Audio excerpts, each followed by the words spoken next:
Fala aí, moçada! Você que vai fazer a prova da UES, preparei aqui uma revisão maravilhosa, tá? Então, trouxe aqui para você um total de 10 questões para que possamos revisar alguns pontos que são importantes para a nossa prova, tá? E a primeira questão fala o seguinte: nem toda reação química passa por um processo de oxidação-redução. A equação química que explica, que exemplifica essa afirmação é A. Então é o seguinte, na letra A, ele começa aí com a síntese da amônia. Tiago, quando se fala na síntese da amônia, então você utiliza do gás nitrogênio reagindo com o gás hidrogênio, formando a amônia. Aí uma dica para a tua primeira fase da UES, tá? Quando você sai de substância simples para substância composta, ou o inverso, o NOx mudou. Então essa letra A eu não posso marcar, porque a síntese da amônia é um processo redox, né? Tu sai de substância simples para substância composta. Assim como também a decomposição da água. Na decomposição da água, a água ela é uma substância composta e ao decompor a água, por exemplo, por meio da eletricidade, eu vou produzir os gases hidrogênio e oxigênio. Então, se eu estou saindo de substância composta para substância simples, meu amigo, o NOx mudou. E Tiago, todo processo de combustão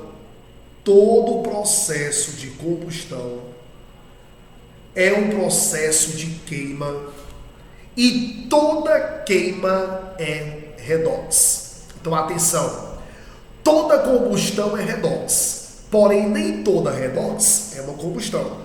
Então quando se fala em combustão, se fala em redox.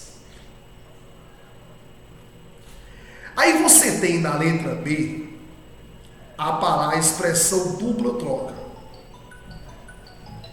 E moçada, quando se fala em dupla troca, não interessa quem são os reagentes. Não interessa.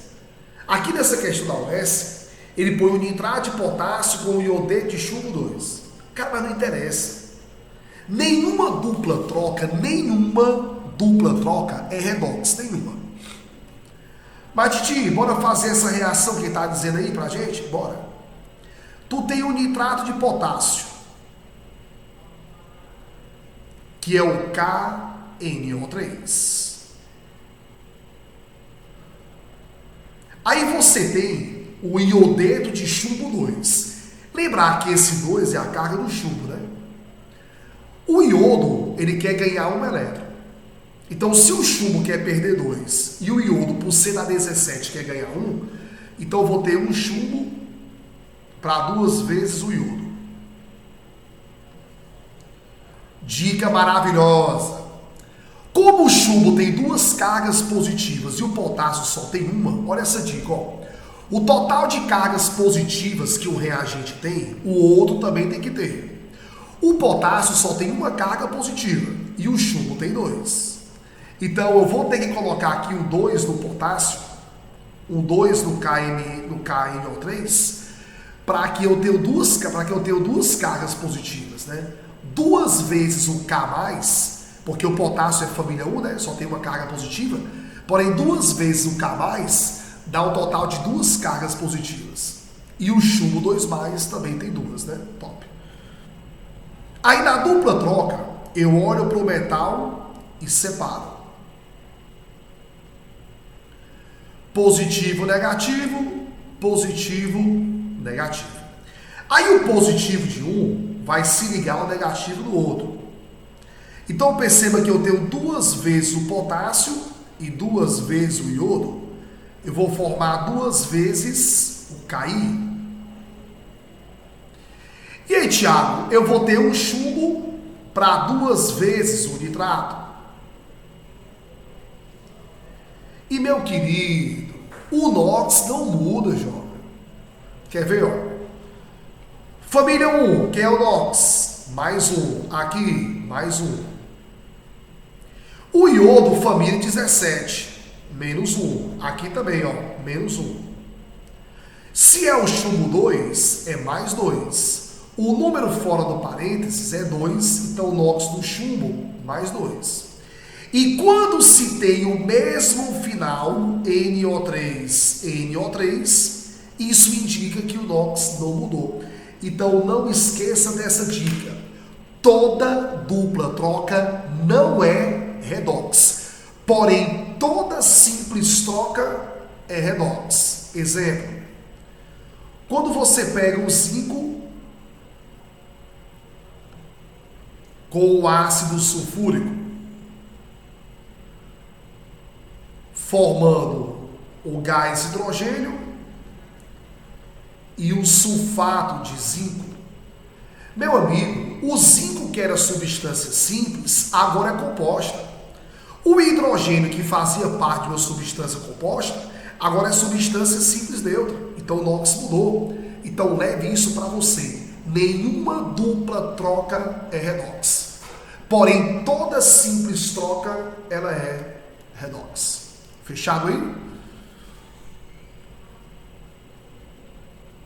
Então vou apagar aqui para a gente ter espaço para resolver as outras, tá?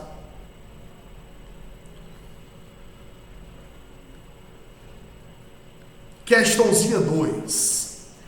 Essa questão, ela vai abordar sobre bateria, né? Bateria faz parte do assunto de eletroquímica. E aí você tem uma reação, tá? E aí o que é que me chama a atenção? O chumbo, substância simples neutra. O NOx, 0. O Ozinho tem NOx de menos 2. Como são 2 Os, dá menos 4. Então, para zerar o chumbo, mais 4. H2SO4, o hidrogênio mais 1, o Ozinho menos 2. Para zerar o enxofre, mais 6. Atenção! Se eu tenho o mesmo final, eu vou ter o mesmo NOx. Então o Ozinho é menos 2 e o S é mais 6. Então, para zerar tudo, o chumbo ele é mais 2. Na água, o hidrogênio mais 1, o Ozinho menos 2. Perceba que esse chumbo ele sai do 0 para o mais 2. Então ele sofreu oxidação. Já o outro chumbo, ele sai do mais 4 para o mais 2. Se o valor numérico diminui, ele sofreu redução. Atenção! Não me interessa se é pilha ou se é eletrólise. A oxidação sempre ocorre no ânodo. Então, Tiago, esse chumbo aqui, ele oxidou, filho. Então, esse chumbo, ele faz parte do ânodo. Enquanto que o PbO2, na composição dele, tem um chumbo que se envolveu na redução. Então, o PbO2, o chumbo dele sofre redução. E o processo de redução, ele ocorre no cátodo. Então, a dica, vogal com vogal, consoante com consoante. O processo de oxidação sempre ocorre no ânodo. Não me interessa se é pilha ou se é eletrólise. E o processo de redução sempre ocorre no cátodo. Fechou aí? Tiago, com isso, eu consigo anular alguns itens, tá? Eu vou começar anulando a letra B. Bicho, a letra B me fala que o cátodo é um produto. Meu amigo, PbSO4, ele é produto.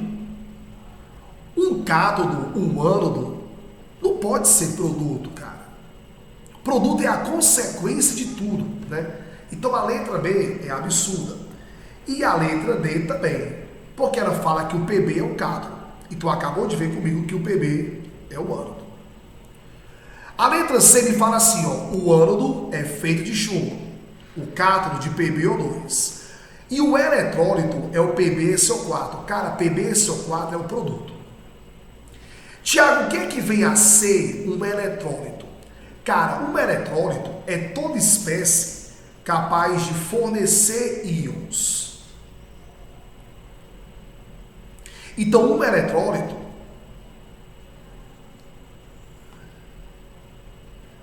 ele fornece íons. Mas, Tiago, para quê? Porque esses íons vão ajudar a fechar o circuito. Comumente, o que é que você usa como eletrólito? É alguém que forma íons com facilidade, que pode ser um sal solúvel, pode ser um ácido forte ou uma base forte. E o H2SO4, ele é um ácido forte.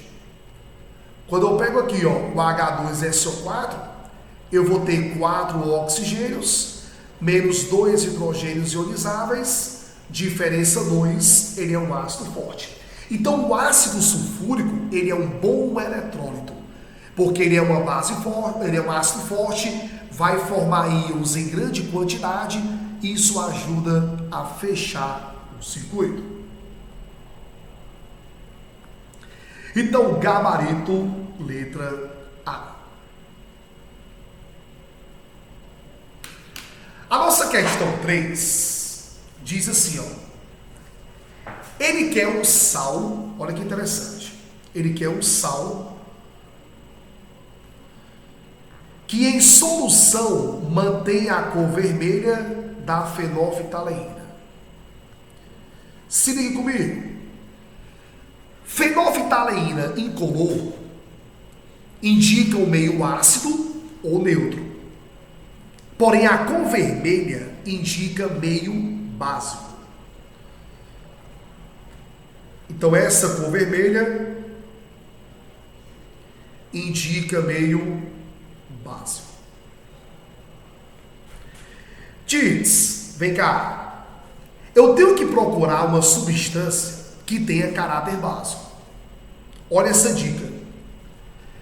Cara, um sal, para ter caráter básico, obrigatoriamente ele tem que ter um elemento da família 1 ou família 2.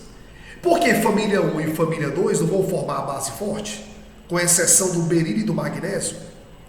Então, meu irmão, ó, de cara eu descarto a letra A, porque não tem família 1 e nem família 2. Filho. A letra B tem família 1, então vou segurar ela aí, certo? A letra C não tem família 1. E a letra D tem família 1, top. Que é o potássio. Mas para o sal ser de caráter básico, o sal tem que ser oriundo de uma base forte, daí eu ter falado família 1, e o ácido tem que ser fraco. E bebê, todo ácido com carbono, ele é fraco. Então esse cara, ele vem de uma base forte, que é o KOH, e de um ácido orgânico, que é o ácido acético, que é um ácido fraco. Se você veio de uma base forte e um ácido fraco, predomina a base forte, gabarito, letra B de dado. Aí bora voltar para justificar aquele outro item. O borato de sódio, ele vem do NaOH, que é uma base forte, e ele vem do ácido, que é o HBrO3. E aí, Tiago, se você subtrair aqui, ó, 3 menos 1, dá 2. Ele é um ácido forte. Então esse cara, ele tem um caráter neutro. Porque ele vem de uma base forte, que é o NaOH, e ele vem de um ácido forte, que é o HBrO3, né? Então, game over, tá?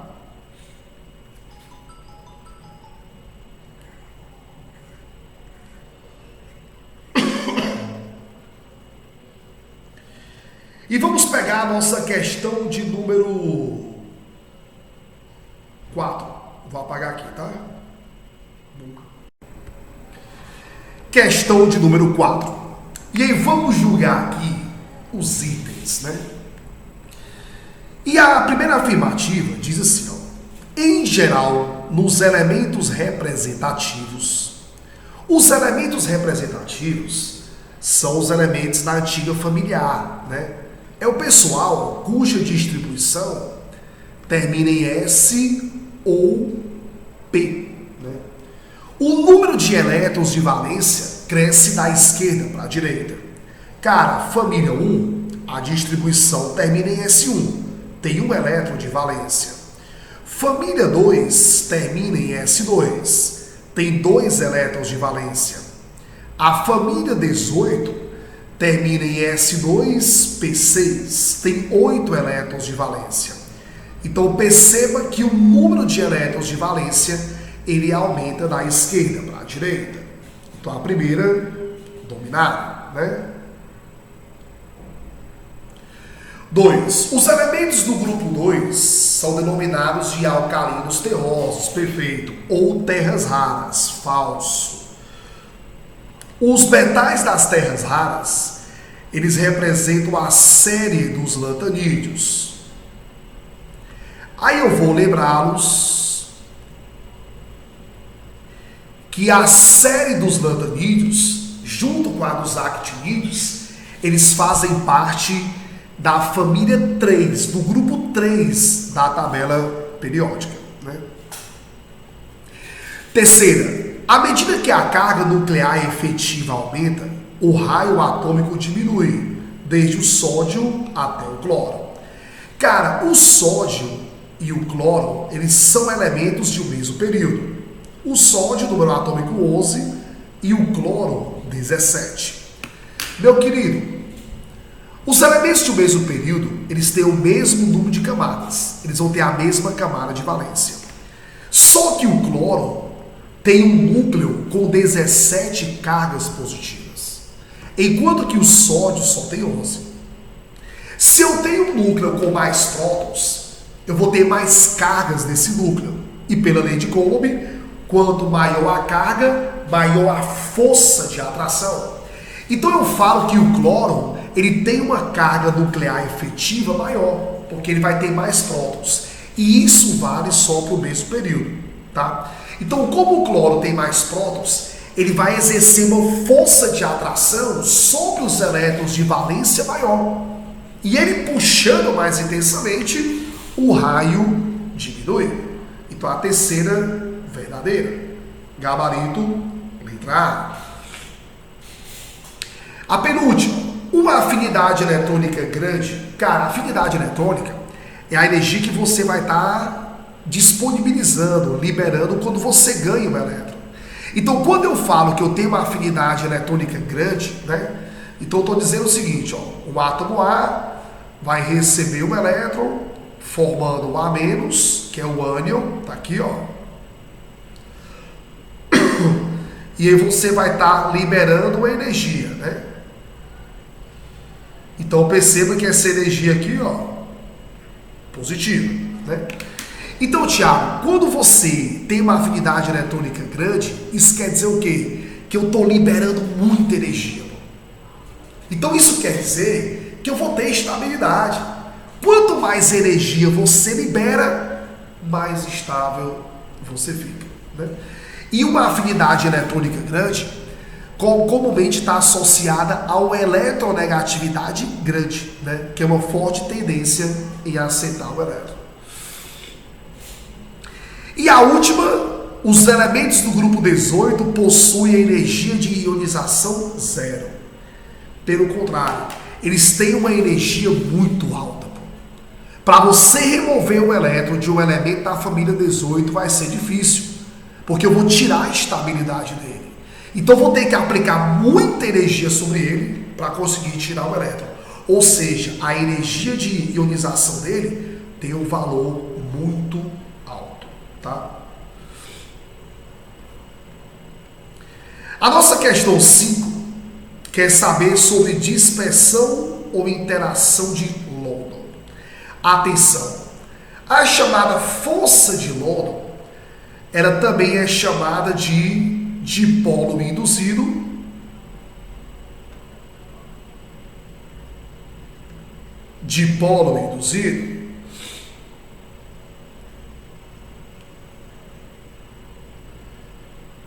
ou eu chamo de dipolo instantâneo. Alguns autores chamam de força de Van der Waals, né? Já outros autores falam que Van der Waals é sinônimo de ligações intermoleculares. Então cuidado com isso, tá? Mas, Thiago, essa interação de London, que há dipolo induzido, ela só ocorre entre regiões apolares. Ela só ocorre entre regiões apolares. Atenção! Se você tiver uma região polar com um íon, aí eu chamo de íon dipolo. Se eu tiver duas regiões polares, pode ser ligação de hidrogênio ou pode ser dipolo-dipolo, que eu também chamo de dipolo permanente. Para ter ligação de hidrogênio, a região positiva de uma molécula tem que ser o H. E a região negativa da outra, o F, o O ou N. Então, se a região positiva for o H e a região negativa da outra molécula for o F, o O ou N, eu vou ter ligação de hidrogênio.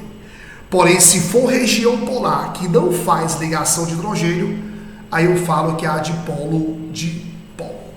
Então, nosso gabarito, letra D de dado. A nossa questão 6 vai revisar um pouquinho aí sobre nomenclatura da orgânica, que é um ponto que a UES adora, né? E essa questão quer que você diga o número de carbonos secundários. Então, Tits, bora botar a nossa estrutura aqui, ó. A estrutura sempre começa pelo final, que é a parte principal, né? Então aqui eu vou ter 7 carbonos, ó. 2, 3, 4, 5, 6, 7. No carbono 2, tu tem o metil, tá? E no carbono 4, tu vai ter 2 vezes o metil. Então tá aqui a nossa estrutura. E ele quer saber o número de carbonos secundários. Jovem, esse carbono é primário. Os da ponta aqui, ó, são tudo primário.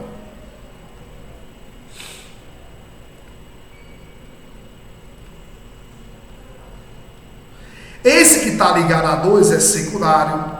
Esse é secundário. Esse está ligado a 4, quaternário. Esse ligado a 2, secundário.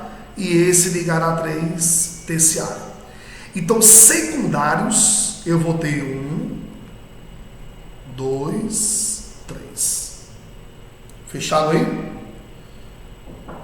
Então, gabarito, letra D de dado.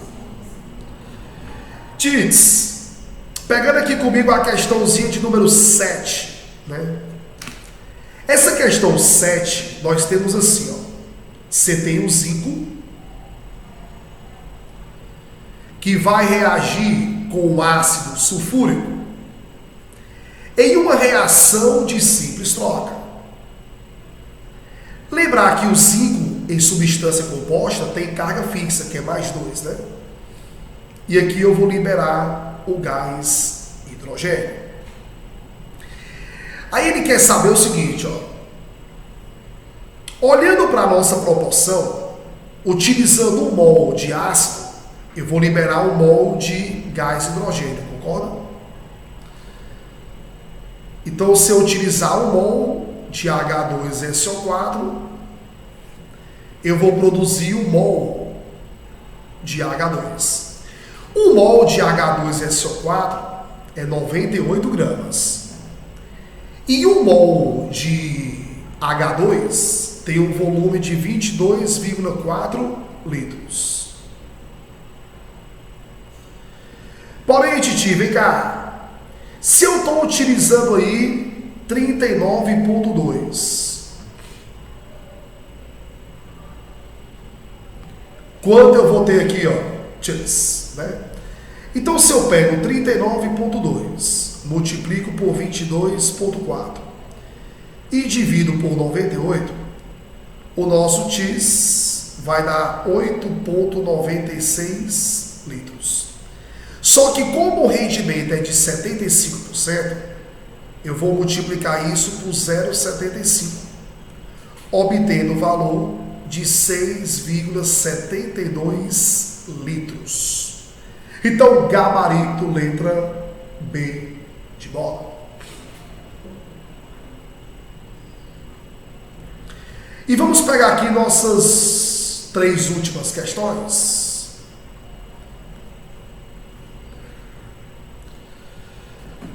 Na questão 8, ele fala assim, ó. Enxofre e oxigênio combinam-se produzindo os compostos dióxido de enxofre ou trióxido de enxofre. Atenção! Eu tenho aqui 2 elementos formando substâncias compostas diferentes.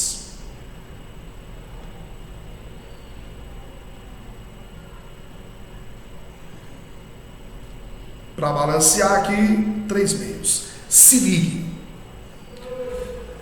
Quando 2 elementos formam substâncias compostas diferentes, ao manter a massa de um deles fixa, a massa do outro irá variar em uma relação de números inteiros e pequenos. Esse lance de 2 elementos formarem substâncias compostas diferentes, isso foi dito por Dalton em seu modelo atômico, que é a chamada lei da proporção múltipla. A conservação da matéria, Lavoisier, proporção definida, lei de Proust, e esse lance das massas ativas, né? Isso aí foi trabalhado muito na chamada lei das velocidades, né? Que é a parte de cinética química. Então, jovem, quando se fala em 2 elementos formando substâncias compostas diferentes, isso é atribuído a Dalton na chamada lei da proporção múltipla, tá? Não esqueçam de fazer uma revisãozinha daquelas leis dos gases, tá? Primeira lei de Charles-Geruzak, segunda lei de Charles-Geruzak, lei de Boyle e Mariotti. Faz uma revisão disso aí, tá?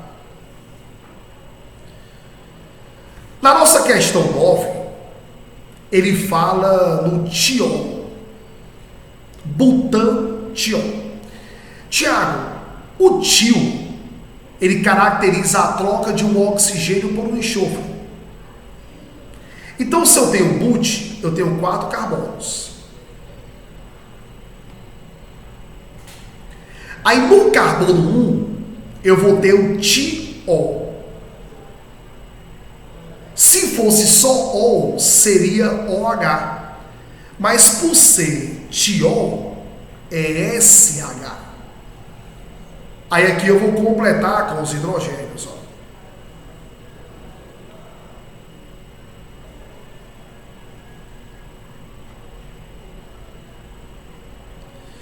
Então, Tiago, de maneira que isso está representado aqui, ó, na letra B de bola. Não esqueça que esses tióis, né, o chamado tioálcool, que é o que nós temos aí, ele é conhecido também como mercaptana. Não esqueça disso, tá? A UES adora detalhes. E na nossa última questão, ele põe assim, ó. O ponto de ebulição do etanol em determinadas condições é de 78,22. Ao dissolver um pouco de fenol em etanol, uma estudante de química produziu uma solução de ponto de ebulição de 78,82. Ele me deu a constante ebullioscópica e ele quer saber a molaridade. Atenção, isso é muito comum na UES. Cálculo com negativas. Anota aí, ó. A variação da temperatura de ebulição é a constante ebullioscópica vezes a concentração molar. Acabou, filho. A variação da temperatura de ebulição é 0,6, concorda? Que eu vou pegar 78,82, ó, e subtrair de 78,22. Então, 0,6. A nossa constante é 1,2. Então, a molaridade é 0,6 por 1,2. Ou seja, a mesma coisa que 6 por 12. Ou seja, 0,5 mol por quilo, que é a unidade da molaridade. Bem, sugestão: revisa propriedades coligativas, o que é ebullioscopia, tonoscopia, crioscopia, osmoscopia, tá? E revisa também a parte de gases, tá bom? Cara, vai dar certo. Um beijo, valeu.